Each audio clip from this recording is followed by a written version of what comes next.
O senador Eduardo Girão disse que existe no Brasil a ditadura da toga e um complexo da censura. Foi durante pronunciamento no plenário do Senado Federal. Vamos acompanhar o que disse o senador Eduardo Girão, que pertence aos quadros do Partido Novo do estado do Ceará. Ele disse que a situação é de completa anormalidade no Brasil e que, de fato, estamos sob, ou seja, debaixo do que ele classifica de ditadura da toga.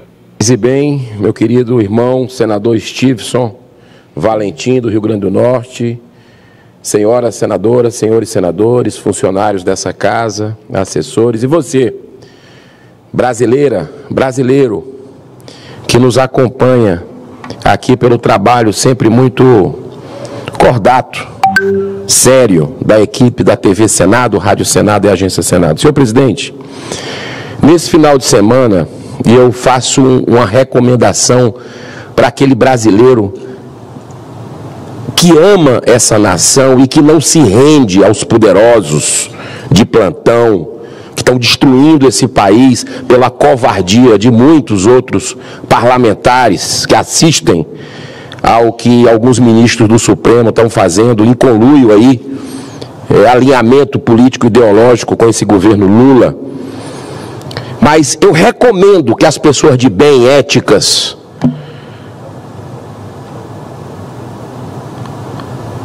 que leiam o artigo Complexo Industrial da Censura, que foi publicado pelo jornalista David Agape e Eli Vieira, ontem, após um fórum que aconteceu em Londres, reunindo jornalistas do mundo inteiro que defendem a liberdade de expressão.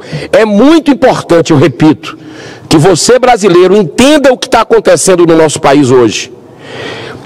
E esse artigo, que vai durar 20 minutos de leitura, vão abrir sua mente para entender o desafio que nós temos pela frente com essa sanha de intimidação, de perseguição implacável aos conservadores desta nação. É tudo caso pensado. É tudo planejado.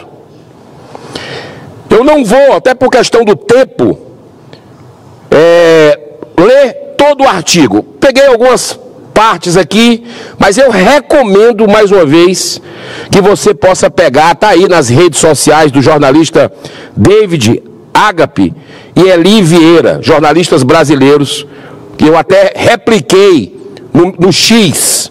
Ontem fiz questão de replicar esse artigo.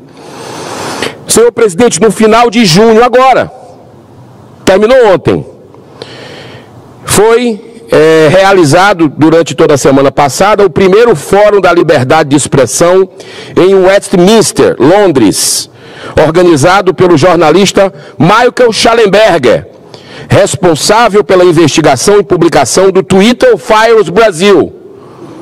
Ele teve, inclusive, no Senado, revelando a podridão de decisões judiciais censurando o brasileiro e pedindo para, na época, o Twitter não deixar vir à tona essas decisões.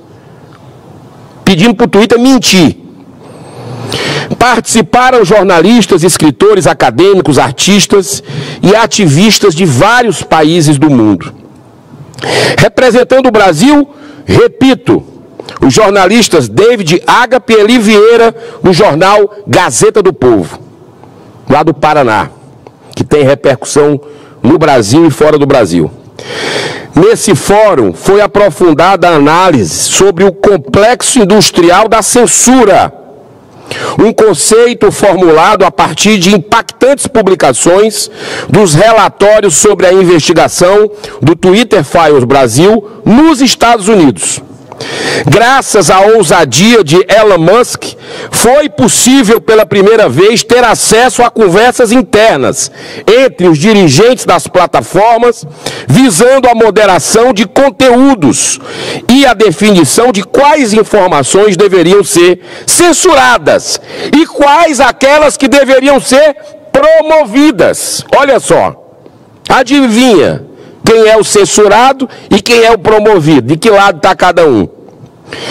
Fazem parte desse complexo industrial da censura várias organizações ligadas a agências de inteligência como a CIA e o FBI, segundo o jornalista. Algumas ONGs internacionais, como a Open Society, financiada pelo bilionário George Soros, e a Luminate, de Pierre Omidyar, além de outras mais antigas, como a Ford Foundation. Um dos casos mais notórios foi o do laptop de Hunter Biden, filho do presidente Joe Biden. O jornal New York Post publicou em 2020 uma reportagem sobre o tráfico de influência com empresas ucranianas. Documentos internos revelados pelo Twitter Files mostraram que o FBI conseguiu influenciar diretamente a supressão das informações sobre o caso do laptop. Ao aprofundarem as investigações, os jornalistas perceberam que estavam diante de algo muito maior e escandaloso.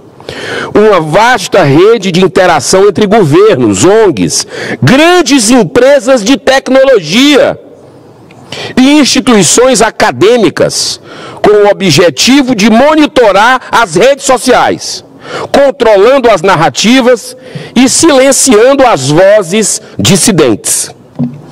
O complexo industrial da censura utiliza inclusive métodos de manipulação psicológica desenvolvidos pelas Forças Armadas dos Estados Unidos durante a guerra ao terror, através de ferramentas tecnológicas sofisticadas, incluindo agora a inteligência artificial.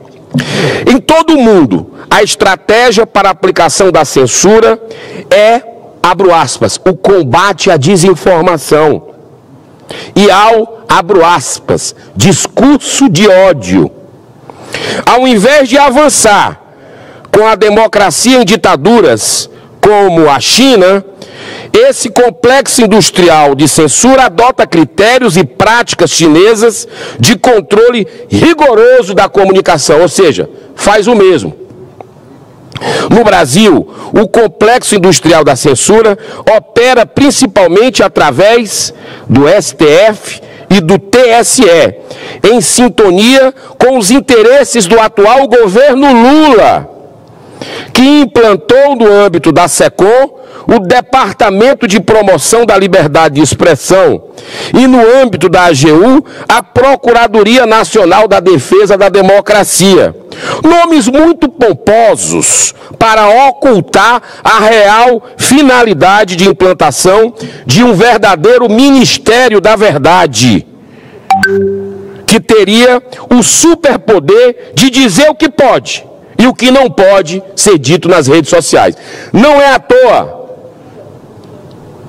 minhas irmãs, meus irmãos, cidadãs e cidadãos brasileiros, que 61% hoje da nossa população tem medo de retaliação do que coloca nas redes sociais e já não está colocando.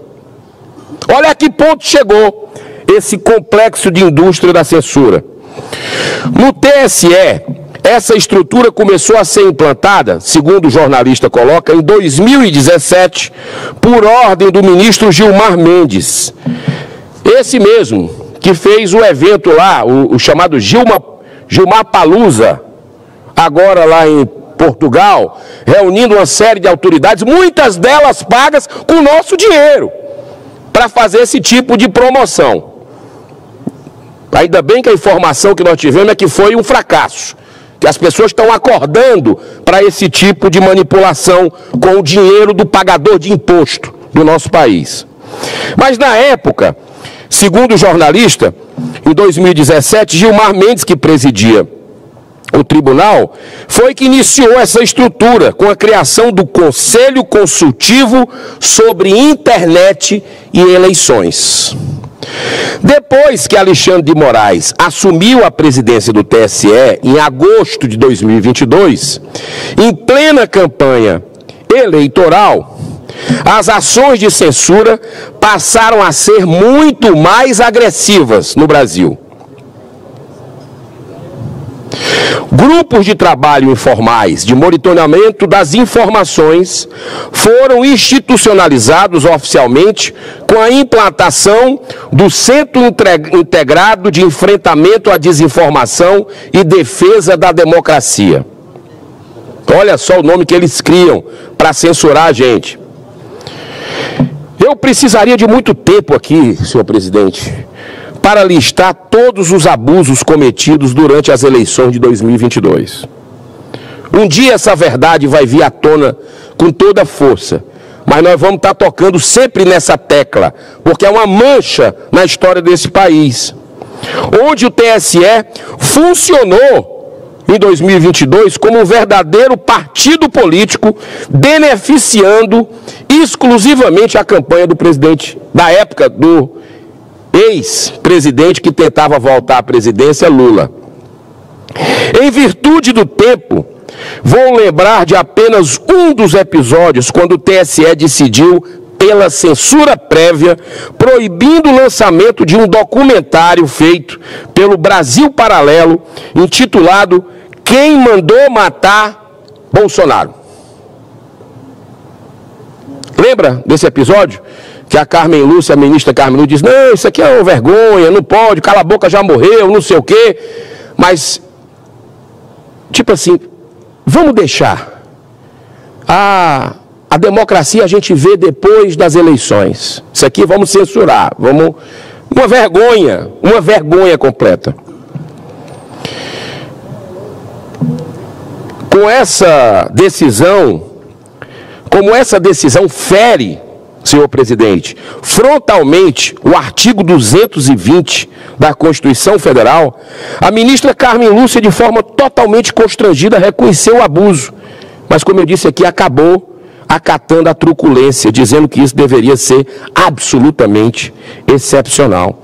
E não para por aí não, senhor presidente. Nesse final de semana mesmo, o que a gente viu de barbaridades. Mais um jornalista, o Paulo Figueiredo, que vem fazendo um trabalho fantástico, denunciando na mídia americana, na mídia internacional, no Congresso americano, na OEA, junto com parlamentares e outros jornalistas, inclusive magistrada exilada, que está lá, Ludmila Lins Grilo, nos Estados Unidos.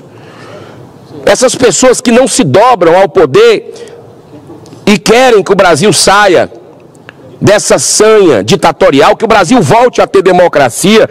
Essas pessoas que estão tendo seus direitos vilipendiados no nosso país.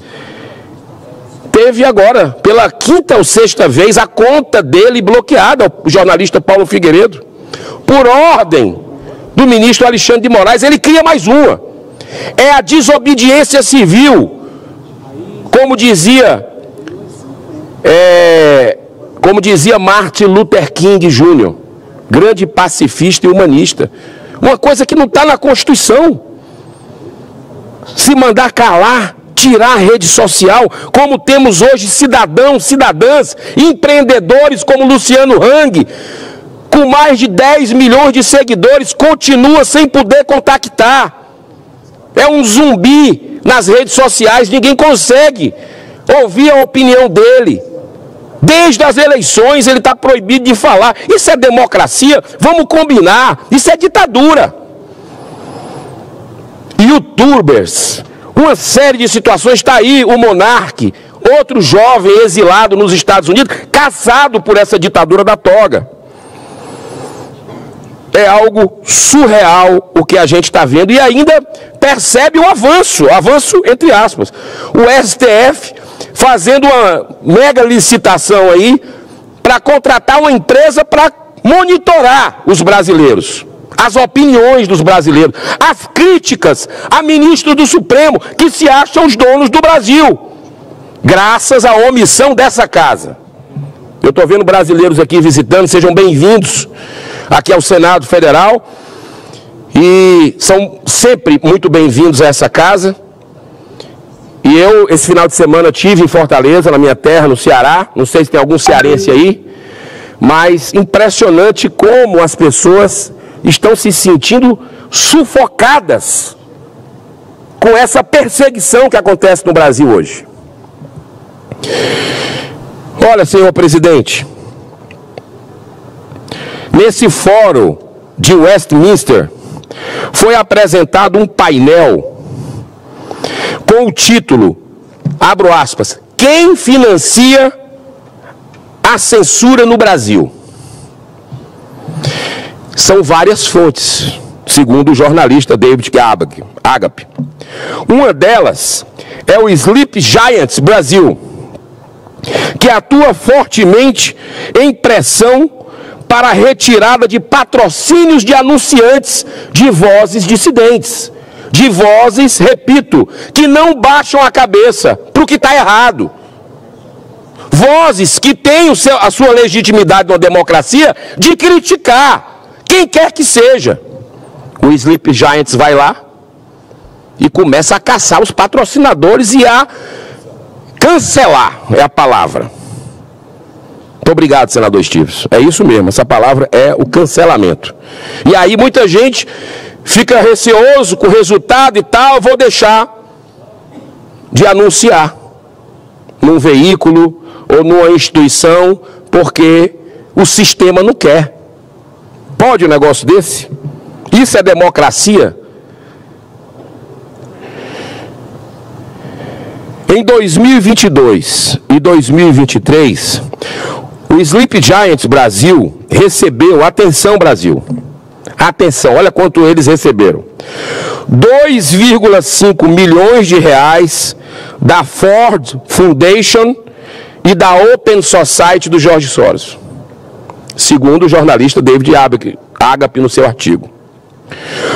Outra é o Instituto Vero, fundado pelo youtuber Felipe Neto, que recebeu 1,4 milhão de reais da Open Society, do bilionário George Soros, em 2021, para colaborar com o TCE no que eles chamam de combate à desinformação. Não! É para cancelar quem não é do sistema. É para cancelar quem critica. E é sempre os conservadores que perdem nessa caçada implacável desse sistema carcomido que existe no Brasil. Mas é aquela velha história, água mole em pedra dura, tanto bate até que fura. Graças a Deus, temos jornalistas como esse, temos cidadãos, cada vez eu vejo mais brasileiro nas ruas, nas feiras, nos mercados, indignados com o que a gente está vendo no Brasil, e tem parlamentares também que não vão se dobrar, custe o que custar. Não vamos baixar a cabeça para esse tipo de coisa que está errado. Se nós estamos aqui, nós temos um compromisso com a sociedade e não com um projeto de poder.